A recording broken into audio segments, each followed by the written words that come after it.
I hope you all found a way back from the metaverse, because our next fireside chat is very, very interesting. Speed, resilience, and persistence. These are three attributes that are crucial for most professional athletes to be successful on a long term. And also for a founder, it's definitely not a bad idea to work on these qualities to become better and scale maybe even faster, come forward more fast. And because we want you to only learn from the best of the best, we invited a very, very special guest today to our UBS Fireside Chat.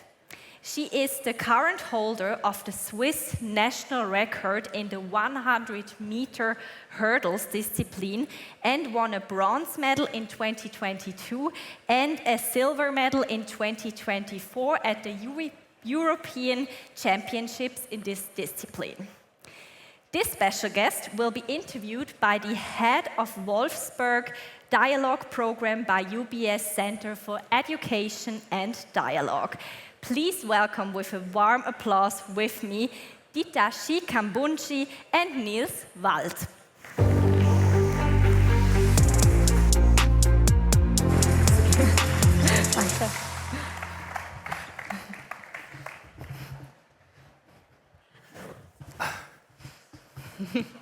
What a great atmosphere here. It almost feels like being at an athletics meeting.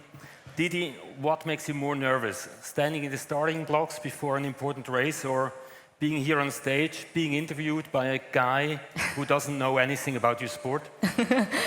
Hello, I'm so happy to be here.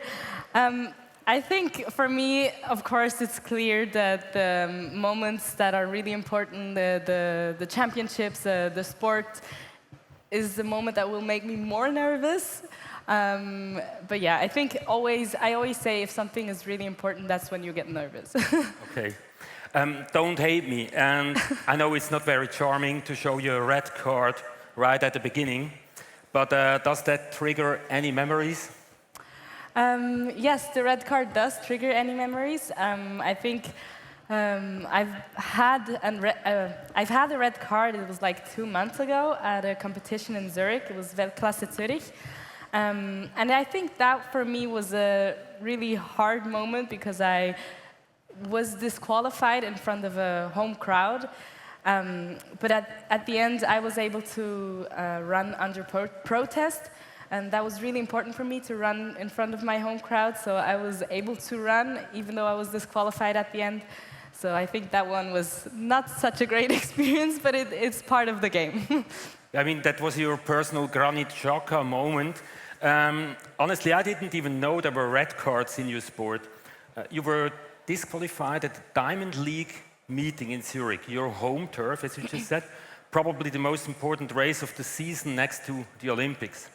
As a layman, I can only imagine how much time and energy you must have invested in preparing for such a race. And then your dream is shattered because of 3,000ths of a second. 3,000ths of a second is less time than the average attention span of Donald Trump. 0.03 seconds. How do you overcome with such a disappointment? I think because I know it's part of the game. I think false starts is something that there's not a lot of red cards in our sport, but the red cards that we can get is from false starts. I think what was good for me is that I still ran, that I was able to do the race. I think that one, maybe I didn't leave with a disappointment. I left with the feeling of the crowd being happy about me running, about a loud stadium, and I still had that experience. And then, you just move on because you know it's part of the game, and if it's not me, maybe somebody else will experience this. Yeah, but I guess it's not unlike a startup entrepreneur messing up an important pitch. But you also stumbled twice in World Championship finals. How did you cope with that?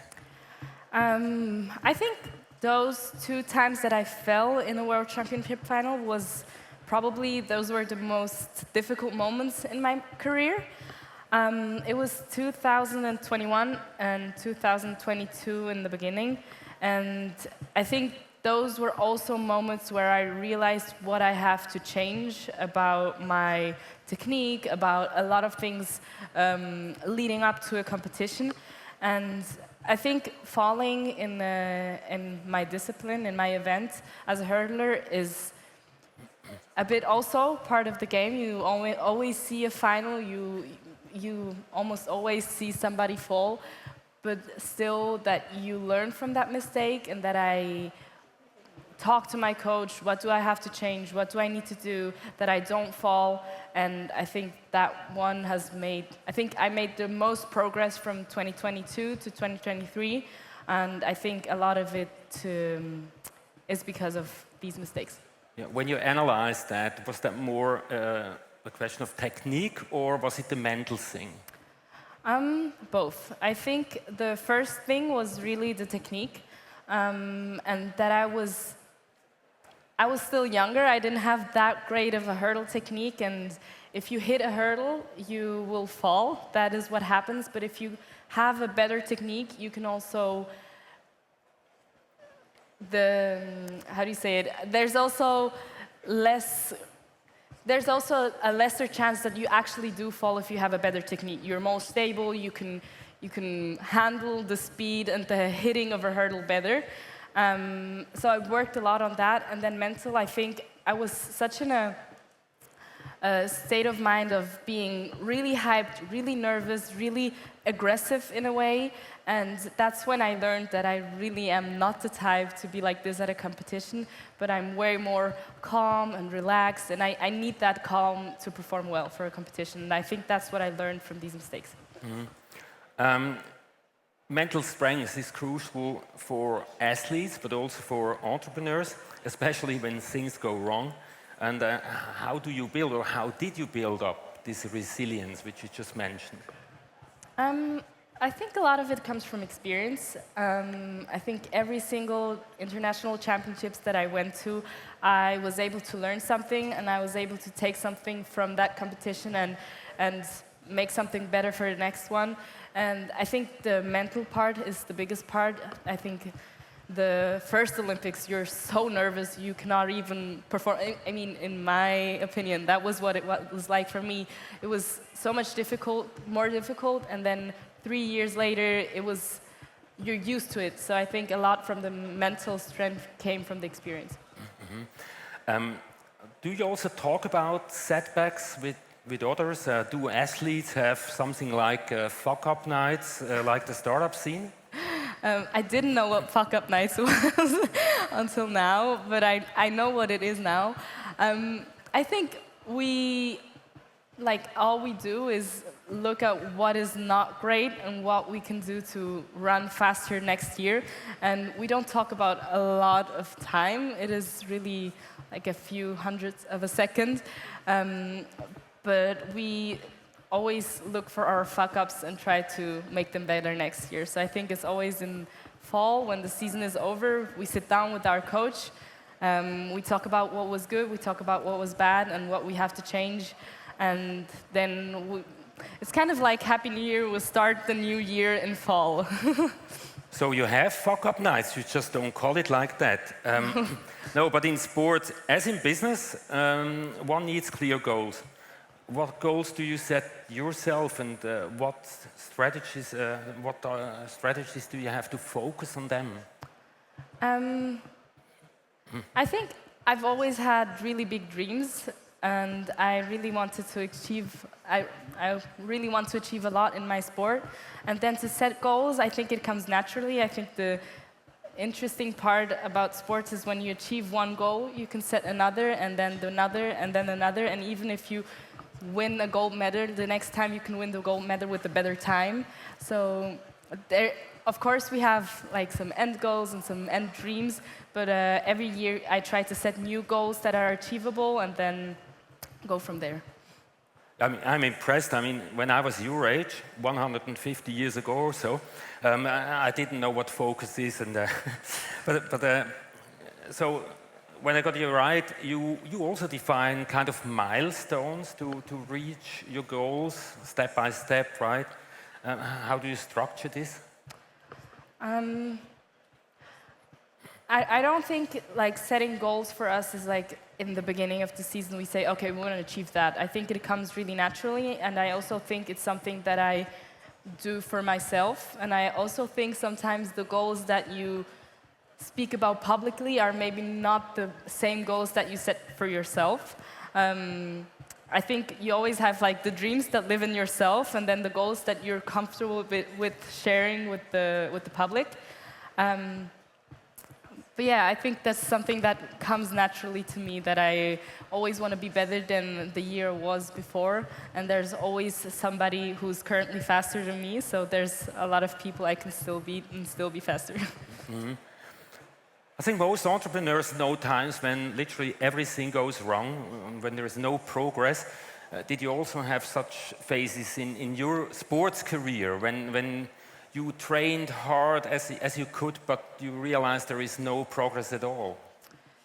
I'm happy to say no, because I feel like I'm still a young athlete. I'm 22 years old, and I think I was able to learn and improve from year to year, and I was always able to learn something more and be better in one part of something. But there's been instances where, for example, I really felt like my technique wasn't advancing, I wasn't getting better. At the end of the year, I felt like I had the same problem than the year before. Even though maybe the time was better and the results were great, but I still felt like, okay, my technique is the same as it was last year, and that was for me a moment where I knew I needed to change something. There seems to be a lot of self-discipline. I mean, we all agree it's a must to be successful in sport as well in business. And as a top athlete, you must adhere to a strict training routine. Does that self-discipline translate into all aspects of your life? Are you relying on fixed structures 24/7? No, not really. I'm very self-disciplined when it comes to my sport. I can be very messy in the rest of my life. But I think self-discipline, I don't really think about, okay, today I have to go to training. Do I want to go or do I not want to go? I think it's a lot, just comes naturally. It's not even a question, because it's, first of all, I love doing it, and then second of all, it's also my job. So we don't go to work. So I think a lot of self-discipline is also, for me, is just routine, to show up even though you don't really feel like it, or you know it's going to be a really hard training. It's just you show up because it's your routine. But are you giving your routine breaks sometime, like indulging in chocolate or 10 kilos of Christmas cookies, or not working out for an entire week? I mean, yes, we have every fall. We end our season, it was like middle of September. We end our season, and I just finished 6 weeks of really no training, nothing. That is our off-season, and I think that is so important for me, not just for the physical, that one as well. I mean, your body needs to recover and really don't do any sport for a moment, and then also for the mental, to just, eat chocolate, and even though I eat chocolate during season, but to just, do all the things that you wouldn't be doing during the season. But then one could see you at home on the couch watching Netflix and eating a pizza. Yes. Okay. But you can see that also during the season. So we're as an athlete, when I'm running, I'm really active, but besides the track, I'm really a chill person, and I try to relax and to recover as much as possible. Mm-hmm. Be it in business or in sports, the winner takes it all. How selfish does one need to be successful, to get on the top? I think you have to be kind of selfish, maybe, especially for me, because I don't have a team. How do you say Einzelsportler? I don't know. Anyways, especially for me, I'm alone on track, so everything I do is for me. Everything I do in training is for me. I go to like physical therapy or whatever, and everything is for me, me, me, me, me.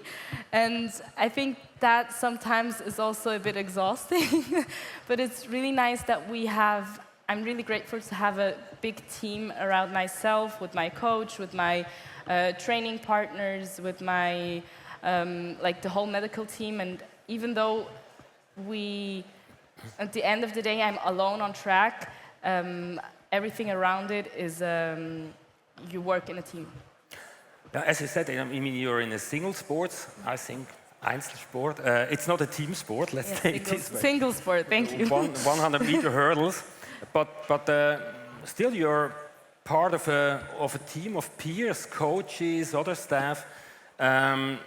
Did you have the chance to build up your own team, or does the club say, this is your new coach, get along with him? Or?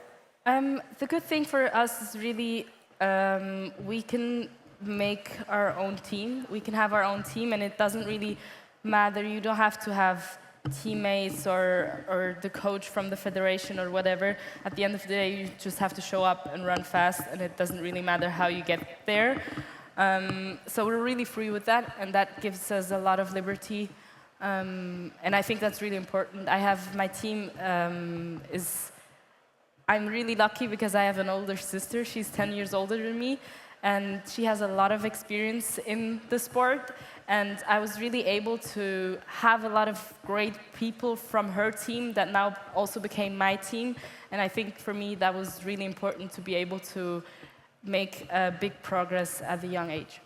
If I'm a CEO, and if I'm not satisfied with my, I don't know, CFO, I can fire him. So if somebody of your team does not perform, do you have a chance to say, we should do some changes, or? Yes, you can and you have to.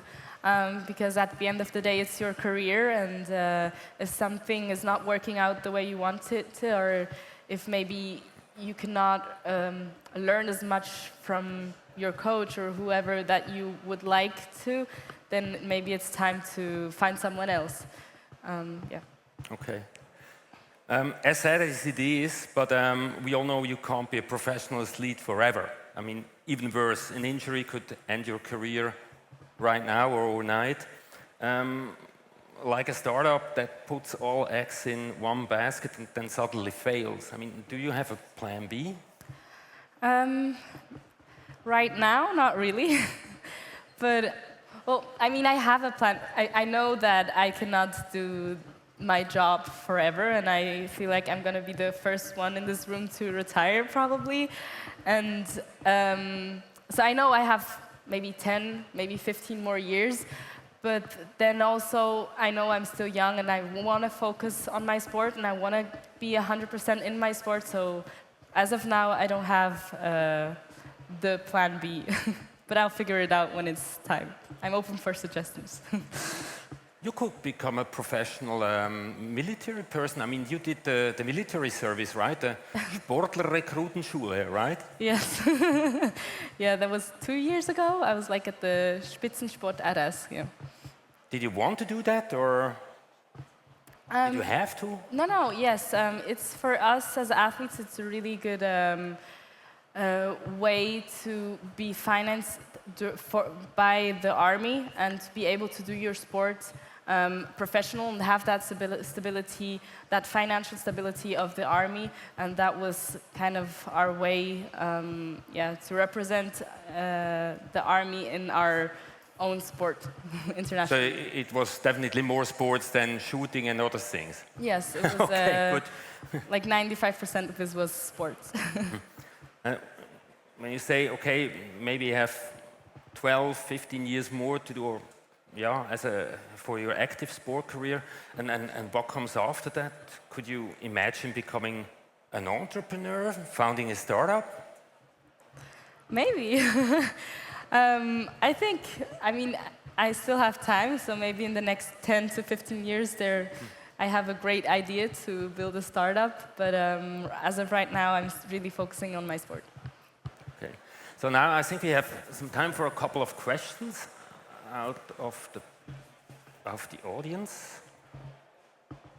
And I have to ask the techies behind. Oh, here. Ah. Can you read it? Where is it? I think perfectionists is what we need in our sport, because the difference between a podium or a final or a semi-final is not much, and everybody is working really, really hard, and everybody's really close to each other.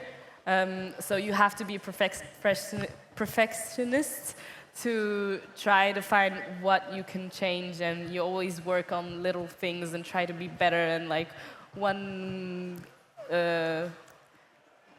we don't even think in seconds, like 0.0 of something of a second to be faster than that. Yeah. Next question. Can you read it? They moved the screen. Yeah. Now it's even harder to read it.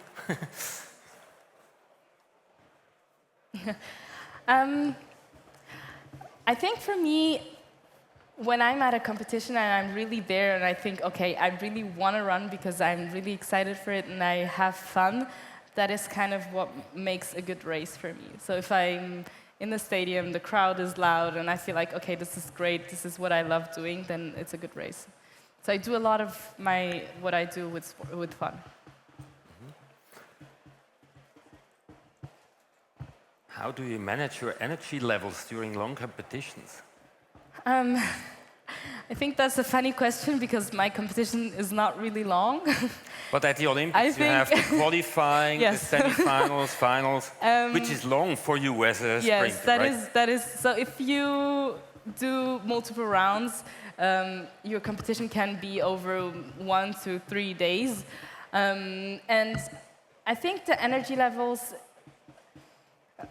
when it's competition day, you always have the energy. Even though you're tired, maybe when you wake up, when you're at the starting line, you don't feel tired. You know you're ready and you have the adrenaline and everything. So I think the more races you have, the more important it gets. So you won't be yawning in front of the Olympic final because you're tired. So I think that works. Okay. Do we have another one? Lucas asks, any particular competition you really want to win in your career? Stadtmeisterschaft der Winterthur or? Genau. Absolutely. I think I talked about like the dreams that I have in myself and like the goals that I make public, but I think if I can be honest, we all have that kind of dream to win an Olympic gold or win a world championship. So I think that one is like the highest of what you can achieve, and I think we all work for that.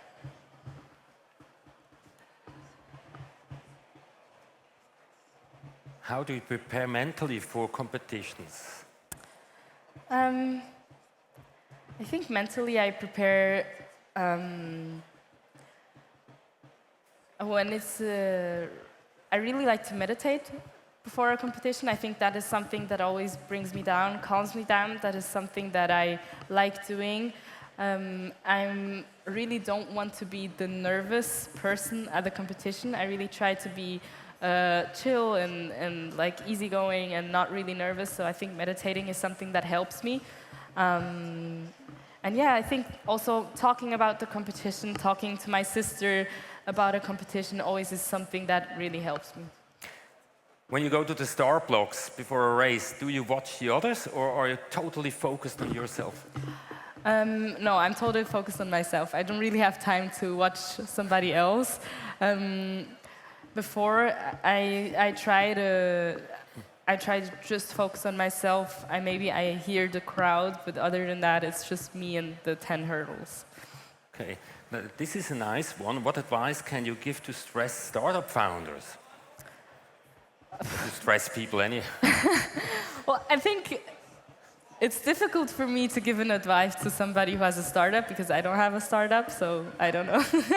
Maybe somebody can give me also advice. But I think in general to be stressed, I think stress is something that I know, and I think with stress I always try to be calm and not to rush things. And what always helps me is that I have to do what I'm capable of doing, and I don't have to do more or less than that. It's just my normal that I have to do, and that helps me.